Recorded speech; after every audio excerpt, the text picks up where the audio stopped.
programa Natal Metal. Olá pessoal, começamos agora mais um programa Natal Metal e hoje teremos Eri Scott. Ele que foi baixista de bandas de metal como Horus e Crosskill. Tocou em algumas bandas de São Paulo e outras quando voltou a morar em Natal. Ele também capitaneou o bar Hells, que depois virou El Rock, até seu fechamento em 2020. Para começar, Eri, conta um pouquinho, quem é você? Boa noite, galera do ouvinte do Natal Metal, boa noite, Daniel. Eu sou baixista, né? Toquei em algumas bandas, como você bem falou, aqui em Natal, em São Paulo. Sou artesão, ex-dono de bar, ex-dono de estúdio, e entre outras coisas mais. E toco baixo desde 89, exatamente. Aliás, comecei a tocar baixo com o Crosskill. Antes, a minha primeira banda foi o Horus. Com uma parte da galera do Crosskill, eu era vocalista. E quando a gente montou o Crosskill, eu passei a tocar baixo. Eri, perguntar um pouco de como foi que você conheceu o Underground. Bem que você é de uma geração, uma das primeiras gerações do heavy metal, da primeira e segunda geração, e acho que participou até do Festival da Mocidade. Mas me diga aí como foi que você descobriu o rock, o underground. Então, vamos lá. Rapaz, eu fui sim no Festival da Mocidade. Um pouco antes desse festival, eu comecei a curtir música desde cedo, rock and roll, né? Eu comecei a curtir com 10 anos de idade, porque eu ganhei do meu primo um disco do Rush, um disco do Queen, e fiquei vidrado naquele som, comecei a ouvir som e tal, comecei muito cedo. Aí eu, com 14 anos, entrei na Edfern, né, a antiga Edfern, hoje é FRN, que era ali perto da Whiplash, do Luciano. Luciano não tinha loja, vendia disco em casa, então era sair da Edfern, passar lá, olhar, comprar disco e tal, né. Eu morava em Candelária, ali vizinho onde é o rock. E era muito legal, porque a gente, em Natal, a gente tinha acesso a discos assim lançados quase simultaneamente com os Estados Unidos, né? A gente tinha um acesso muito fácil, a gente tinha uma comunicação legal com galera do mundo inteiro, do Brasil inteiro, tudo via carta e telefone, né? Fazia esses contatos, então era uma coisa legal. A galera via a gente meio estranho, porque numa cidade dessa, com calor, todo mundo de camisa preta andando no meio da rua, né? Aqueles roqueiros doidos e tal. Mas foi uma época bem legal, cara, muito, muito massa mesmo. Massa, e conhecendo a galera do underground, tudinho, já andava com o pessoal lá no colégio, na Edfern, né? E como se deu a formação do Crosskill? Retomando um pouco, o Festival da Mocidade. Naquela época tinha uma galera que tocava aqui em Natal, né? Alguns amigos, eu ainda não tocava, né? Arranhava muito mal no violão. E aí eu conheci a galera dos Serpentários, Paulão e tal, né? Vi ensaio deles, aí eu fui com o Luciano assistir, que foi o que me impactou mais, que me deu vontade realmente de ter uma banda. Eu fui com o Luciano ver um ensaio do Fluidos, do saudoso Manoca. E era sensacional, cara, aquele som que eles faziam, a mistura de Rush, Marillion, Pink Floyd, Mutantes. Muito louco, fantástico o som. Pra mim foi a melhor banda que já apareceu aqui em Natal, de rock and roll. E aí eu fiquei vidrado naquilo ali e pensei, cara, eu tenho que montar uma banda. E aí a gente montou o Horus. Era eu no vocal, Álvaro no baixo, Marcos André na guitarra, Zé Alfredo na outra guitarra e Frederico, que depois se elegeu deputado dos Rosários, na bateria, que aliás ficou bem pouco tempo. Jussian apareceu e entrou na bateria no lugar dele, no Horus. E a gente ficou com o Horus, a banda acabou, eu, Jussian e Marcos André montamos o Crosskill. Isso foi o Crosskill, a gente montou, o primeiro ensaio foi no dia 10 de janeiro de 89, na minha casa ali vizinho ao El Rock, na varanda, de frente para Prudente. Foi o primeiro ensaio da gente, às 10 da manhã. Eri, eu sempre escutei muito que o Crosskill era à frente do seu tempo. O som de vocês era intrincado, era um cheio de passagens. Isso foi uma coisa proposital ou foi uma coisa natural que aconteceu com vocês? Cara, eu sempre gostei de músicas diversificadas, mudança de ritmo, de andamento, de estilo, né, de rock progressivo, gosto bastante. Então eu acho que isso foi uma coisa fundamental. E Marcos André e Jussian, que a gente era o núcleo básico assim, no início de composição. Marcos André vinha de tocar violão clássico e Jussian sempre foi um cara muito criativo. Então a gente juntou isso e tinha essa perspectiva de fazer uma coisa com a nossa cara. E outra coisa, a questão de ser autodidata na parte de composição. Então a gente acabava absorvendo algumas influências, mas saía com a nossa cara. E uma coisa que a gente sempre quis desde o início foi nadar meio contra a corrente, né? Assim, não fazer o que se espera que a gente faça. Então isso gerou algumas polêmicas, inclusive em algumas vezes e tal, né? Inclusive da última reunião que a gente fez um show lá do Sol em 2013, né? Um show de reunião e tal. A gente sempre quis andar contra a corrente, assim, você não espere o óbvio, que a gente não vai fazer o óbvio, vai ser sempre algo fora do que você espera. Entendeu? Essa é a nossa filosofia, sempre foi, desde o princípio. Certo, certo. E como os outros olhavam vocês? Como é que os outros olhavam vocês no palco, assim, as outras bandas, o público, etc? Então, cara, eu acredito que rolava assim uma certa surpresa, uma certa admiração por um certo grau de dificuldade que as músicas tinham. Isso não era proposital. Na realidade, era uma coisa natural. E a galera enxergava dessa forma, mas era uma coisa natural. E assim, a gente ensaiava muito para chegar nesse ponto. Sabe? Ensaiava muito, cara, muito. Ensaiava quase todos os dias. Quando a gente não ensaiava com instrumentos, com que eu digo elétricos, guitarra, baixo, bateria, a gente ensaiava com violão. Outra coisa, Eri, quando é que vocês se tocaram que realmente vocês estavam fazendo uma coisa diferente? Que eu falei na primeira pergunta, né, que muita gente hoje fala, né, que vocês estavam com um som à frente. Mas quando é que bateu isso em vocês? Rapaz, a gente só veio se tocar disso de verdade quando, na época da gravação da coletânea, da Whiplash Attack, quando o André Pomba do Voodoo veio produzir e ouviu o nosso som e tal, né? Produziu o disco, a coletânea, ouviu o nosso som e disse que a gente tinha boas chances de gravar um disco pela Rock Brigade, se a gente bancasse essa gravação. Aí foi que a gente se tocou um pouco de que o som era realmente uma coisa, assim, um pouco diferenciada, né? A gente não enxergava muito isso, não. Existia uma união maior, assim, entre as pessoas, não existia muita coisa de você ir para um show, observar se o cara toca bem ou toca mal, era uma coisa mais divertida. A gente começou a enfrentar esse tipo de coisa, de ver que as pessoas observavam se você sabia tocar bem ou não, quando a gente foi morar em São Paulo, que aí lá a galera prestava atenção, muita gente ia pro show na beira do palco para ver se você tá tocando bem, entendeu? Isso eu comecei a sentir lá. Massa, Eri.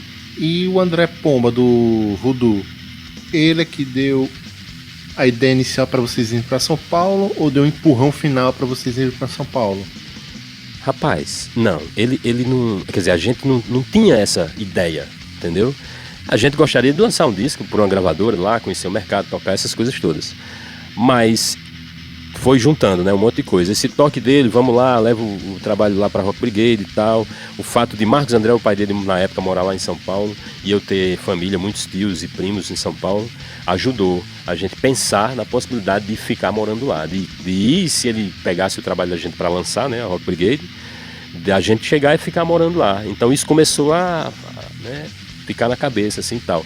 Mas a decisão mesmo, assim, vamos morar, partiu depois que eu fui para lá. Eu tirei férias no início de 91, né, aquelas férias da faculdade e tal, aí fui para lá, levei o trabalho que a gente tinha gravado no final de 90, levei, e lá que eu passei um mês inteiro em São Paulo, eu ia para Rock Brigade todo dia, cara.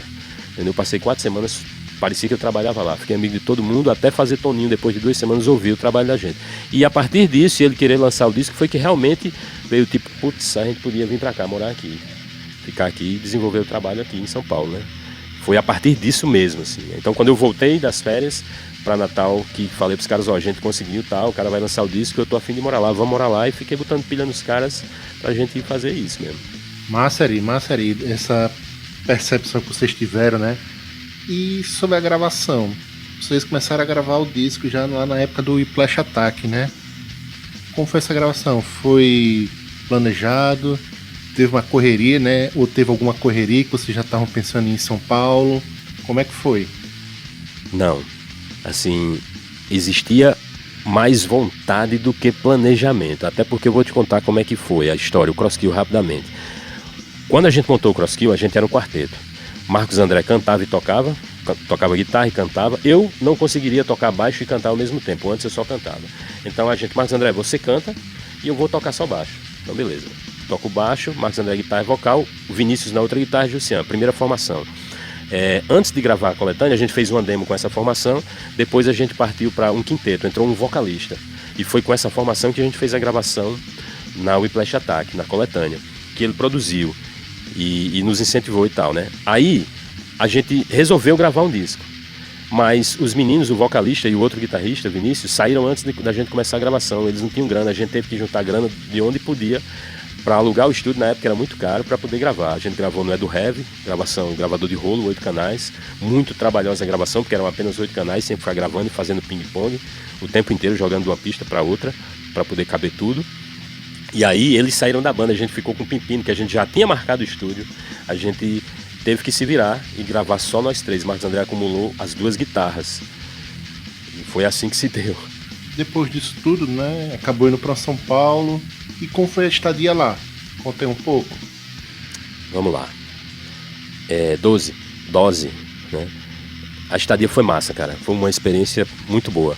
A gente foi, eu, Jussian, Marcos André e André. André era menor de idade, tinha 14 para 15 anos. Ele foi porque a gente precisava de um segundo guitarrista para fazer uns shows. Como eu disse, eu fui para lá, fiquei esse mês lá, acertamos tudo, voltei para Natal. A gente decidiu ir porque nessa volta a gente já marcou um show de lançamento no Dínamo lá, né? A gente já ficou com esse show marcado, 2 shows, junto com o Leviatã do Rio Grande do Sul, que também era da Rock Brigade. E aí eu voltei, a gente ensaiou aqui com o André na segunda guitarra, e nós fomos cientes de que André ia voltar, ele não ia ficar por lá, era menor de idade, e Marcos André desistiu de morar em São Paulo, apesar do pai dele estar lá, ele não quis mais ficar morando em São Paulo, então ficamos eu e o Jussian. Então a gente fez um corre danado, fomos para lá, fizemos esses 2 shows e começamos a cata para outros músicos. E aí a gente arrumou 2 guitarristas de São Paulo, o Karim Serri, toca no Legacy of Kain, mora em Curitiba hoje, e o Max McCoy, que também são de São Paulo, mas também mora em Curitiba, e um vocalista chileno, o Eric Gaudians. A gente fez essa formação, gravamos uma demo e fizemos muitos shows por lá, fomos muito bem recebidos. No início as pessoas estranhavam um pouco, assim, porque o som era diferente do que a galera fazia. A gente tocava bem, a gente arrumou 2 guitarristas lá fenomenais e um vocalista excepcional, era um dos melhores vocalistas no Brasil na época, era esse vocalista que a gente tinha. Tanto que quando André Matos saiu do Viper, Toninho queria levar o Eric para ser o vocalista do Viper. E ele não foi porque o Pete queria tocar e cantar. Então eles decidiram que eles não iam ter um outro vocalista. E a gente fez show com muita gente lá, em muitos lugares, foi muito bacana, cara. Aprendemos muita coisa, sofremos um pouquinho, tinha também uma dose de preconceito. Com certeza a gente era nordestino, a gente era uns estranhos no ninho, né? Mas deu certo, foi massa, foi uma experiência boa. E aí a gente ficou lá em 91 e 92, resolvemos voltar para Natal, acabamos a banda. E a gente voltou novamente para São Paulo, Crosskill, de novo para morar em 96. Aí a gente ficou morando lá de 96, eu pelo menos até 2008. André, que era irmão de Edu, que tinha tocado nesse show, ele foi com a gente morar lá. Ricardo foi uma galera, a gente tinha a Embaixada Potiguar lá, a gente morava num sobrado enorme, uma casa grande, a gente morava em 5, né? Eu, Jussian, Eduardo Banana, que era tecladista do Deadly Fate, ele foi com a gente para São Paulo, entrou no Crosskill e foi com a gente. Franklin também, não morava com a gente, mas foi. Ricardo, eles tocavam no Brutal Brain, Ricardo e Franklin. E no Crosskill éramos eu, Jussian, André e Banana, e a gente arrumou um vocalista de lá, o Liba Serra, e depois o Danilo Martiri. E aí, isso em 96, né? A gente ainda ficou com o Crosskill de 96 até 99, 2000, por lá. Foi uma fase meio ruim, tava rolando aquela coisa do grunge e tal, então a gente fez alguns shows, mas pouquíssimos, assim, quase nada, assim, não tinha muito espaço pro metal mais tradicional na época, não. Tava bem ruinzinho. Aí a gente ficou ainda com o Crosskill até 99, 2000, por aí, mais ou menos isso. E fizemos o Revival no Do Sol em 2013. Massa, é muita história aí, viu? Muita história, acho que daria uma tarde todinha de entrevista sobre esse estadia em São Paulo. E vocês gravaram alguma coisa durante esse tempo? Nós temos 2 demos apenas, 3 demos. Uma demo feita, teve a demo de 91 com o chileno Eric Gaudians. Teve a demo que a gente fez aqui em 95, antes de voltar para São Paulo, e teve uma demo que a gente fez lá, com o Danilo nos vocais. Foi a última que a gente fez, acho que em 98, eu creio. Acho que foi a última demo que a gente teve. Shows não, naquela época era difícil, né? Gravar, não tinha celular, não tinha essas coisas, então era mais complicado. E pensam em relançar de alguma forma, como o Sodoma fez, com um CD de luxo, com encarte, com várias fotos, com bônus, etc. do primeiro disco? Sim, estamos em negociação aí com uma galera aí para ver se a gente relança, na verdade, o Escape into Fantasy em CD com alguns bônus dessas demos antigas. Massa, Eri, vou aguardar porque ficou muito bonito Sodoma e com certeza vai ficar muito bonito quando vocês relançaram. Eri, a novidade de hoje é o Crosskill voltou? Sim, voltou. Inicialmente não, a intenção basicamente é fazer meio que um coletivo, entendeu? Com a participação de muitas pessoas, muitos caras que tocaram durante todo o tempo no Crosskill desde o princípio. Então vai ter a participação de vários vocalistas, vários guitarristas, né, várias pessoas que tocaram aí no Crosskill. E a gente vai começar a pré-produção de um EP. Deve ter aí entre 4 e 6 músicas. A gente vai começar essa semana exatamente a fazer e realmente é uma volta mesmo assim, mais definitiva. E temos outros planos aí, outras coisas que eu vou contar também numa próxima vez aí. Preciso que eles se concretizem mais um pouco para eu poder realmente falar. E essa volta? Vai ser volta com show, gravação, as duas coisas? Já tem algum prazo, alguma data? A ideia é voltar mesmo, assim, pensar em show e tudo mais. Mas no momento o foco é a gravação desse EP, assim, pra gente tentar lançar nos próximos aí, no máximo 2 meses, antes do fim do ano. Entendeu? Com certeza lançar esse EP, colocar nas redes aí, né? Nas plataformas digitais aí o disco também, né? E esse EP novo. Show de bola essa volta, Eric, que a banda deve estar completando 33 anos agora, né? E o Escape vai completar 30 anos esse ano, né? Completou esse ano já, agora, né? Porque o disco foi lançado do lançamento, né? Foi lançado em março, se eu não me engano. Março ou abril. Entre março e abril ali, então fez 30 anos. Outra coisa, Eri, vocês participaram de 2 cenas, né? Uma aqui em Natal, no começo dos anos 90, outra em São Paulo, no começo dos anos 90, e você vai entrar numa cena totalmente modificada, renovada, do que era que você viveu como banda, né? Você viveu como pessoa atuante, né? Com bar e tudo. Assim eu queria saber, Eri, o que é que você tá achando dessa cena atual aqui do Rio Grande do Norte? Rapaz, eu acho legal, sabe? Tem muita banda massa aqui. Muita banda, não só de metal, né? Tem muita banda legal. Na verdade, o Brasil, rock and roll e a música underground deu um salto grande nos últimos, talvez 10, 15 anos, deu um salto grande, eu acho, assim, tem muita banda bacana. Na época lá do Hells e do El Rock mesmo, passaram muitas bandas do Brasil por lá, de diversos estilos, e é muito legal. Muita coisa boa. E aqui em Natal tem muita banda massa, cara. De metal, eu curto demais o Son of a Witch, as minhas prediletas, Son of a Witch e o Galactic Gulag, são as duas que eu gosto mais. Eu gosto do Morto, tem algumas outras coisas legais aí, muito legais, né? O Expose e tal, umas bandas bacanas aí, cara. E é tudo mais fácil hoje, né? Internet, tudo muito mais fácil, tudo muito mais rápido. Se o cara trabalhar um pouquinho, dá pro cara fazer alguma coisa. Diferente da época da gente, a gente conseguia naquela época, assim, muita gente conseguia. Imagina hoje, tá bem mais legal. Certo. Gosto muito dessas bandas que você citou. Como eu já falei, você também nesse meio tempo teve um bar, né? O Hells, que depois virou El Rock. E conta um pouco aí da história um dos melhores bares que eu vi e frequentei nesses últimos 15, 20 anos. Foi um lance muito legal, cara. Essa coisa de bar, assim, eu sempre tive uma vida, sempre gostei da vida noturna, sempre curti, né? Muito. E eu vivi os bares mais legais que eu achava de rock and roll aqui em Natal, assim, o primeiro Chernobyl, né, nos anos 80 ainda, né? Teve o Bali Bar em Ponta Negra, que foi quando eu voltei do Cross, que em 93, 94, a gente tinha uma banda chamada Indigo Blue, com Russell, que foi de Sodoma, batera, Riva, né, e Rômulo Tavares. A gente tinha uma banda que só tocava rock and roll, tocávamos 4 horas sem parar, e era um bar muito legal. E nesse período também teve o contrabaixo, que eu fui uma das pessoas do contrabaixo, que era lá em Candelária ali também, naquele mesmo local ali onde tem não onde é o Rock Hells, mas virando para Prudente. E aí eu já tinha tido essa experiência, achava massa, né, curto a noite e tal. E a gente montou o Hells, que realmente foi um dos bares mais legais, eu acho, aqui de Natal. O Hells, mais ainda do que o El Rock. Porque dava muita gente, a galera estava carente de bar de rock and roll na cidade. E dava tanta gente que a gente não precisava cobrar entrada, pagava o cachê das bandas com o dinheiro que a gente ganhava vendendo cerveja, que era muita gente, foi muito legal. Tinha banda todo dia, né? Na época do Hells era banda todo dia, a gente abria de segunda a sábado e todo dia tinha banda. O El Rock já ficou mais difícil isso, né? Primeiro eu fui o último dos sócios que ficou com o Hells, né? Primeiro o João saiu, Zé Dias saiu, depois o João saiu, depois Sami saiu. E aí eu acabei passando o bar pra Léo, que mudou o nome pra El Rock.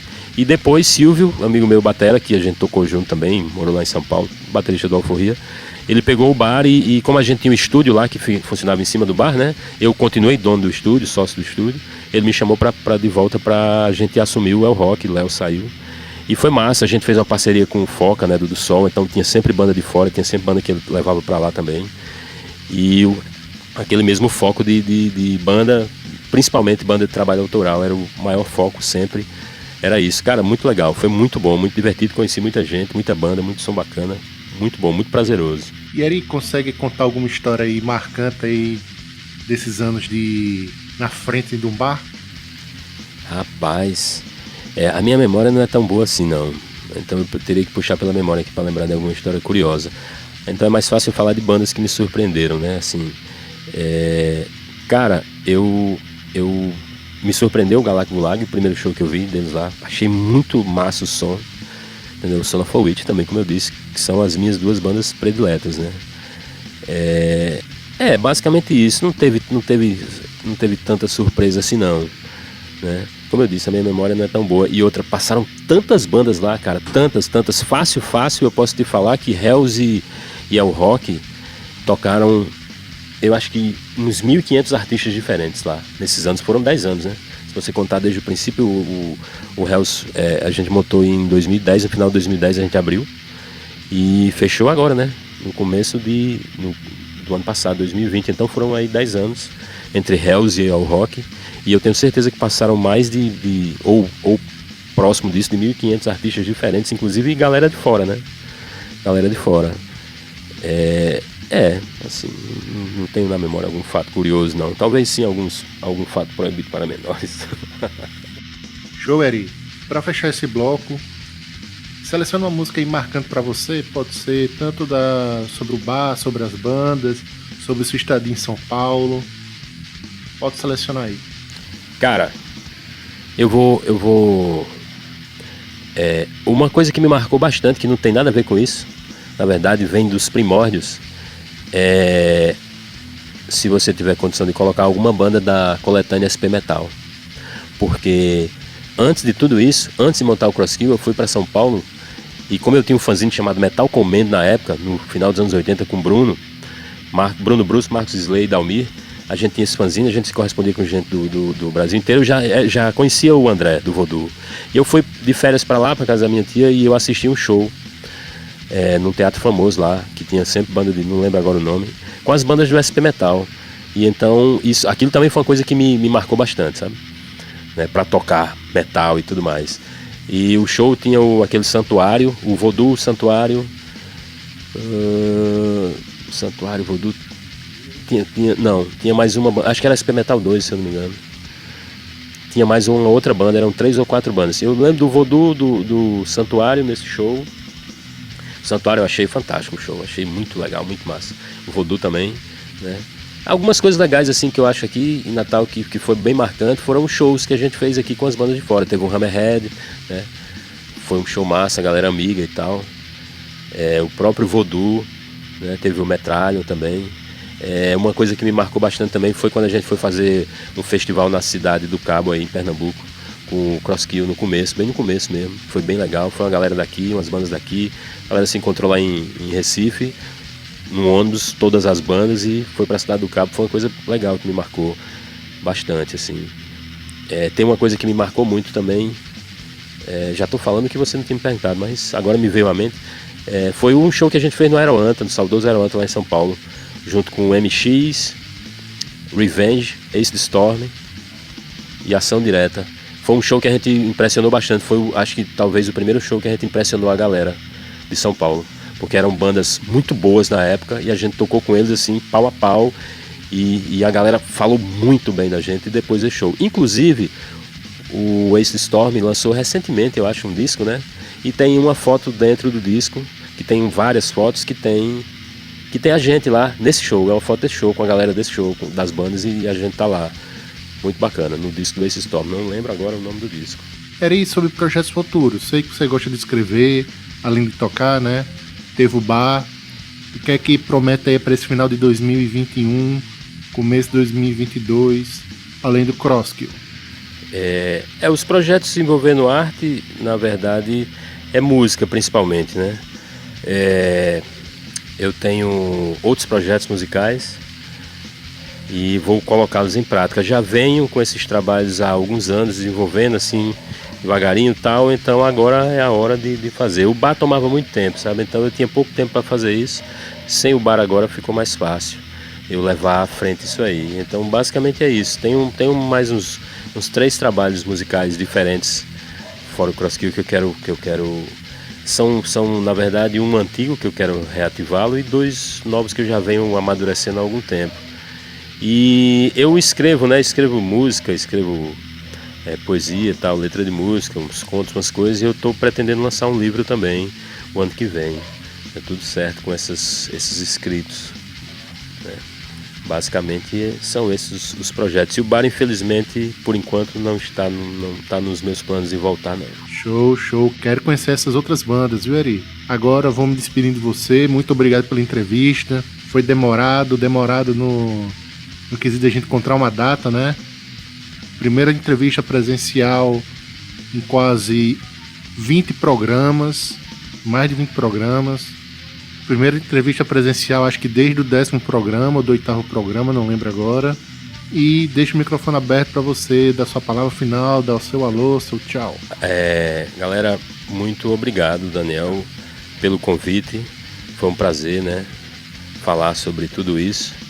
E a mensagem que eu tenho é que a galera não deve desistir não, né, cara? Tem que correr atrás.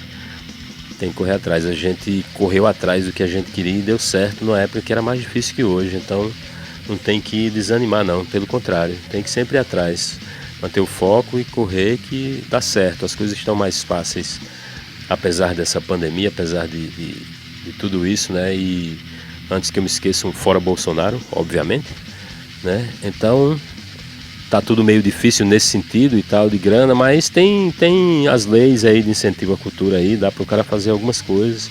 E mesmo sem esse incentivo, tá mais fácil de fazer, dá pra gente correr atrás, né? Tem participação de um gato aqui. Bom, é isso, cara. Foi um prazer, valeu, obrigado pelo convite aí. E vamos fazer música, né? Valeu a todos novamente. Obrigado a todos por ouvirem o programa até aqui. Até a próxima semana. Mais uma vez, obrigado, Eri. Valeu e até a próxima semana. Programa Natal Metal, realizado por Daniel Dose, Paulo Dantas, Rafael Borges e Thiago Marinho. Mais informações no Instagram, Natal Metal.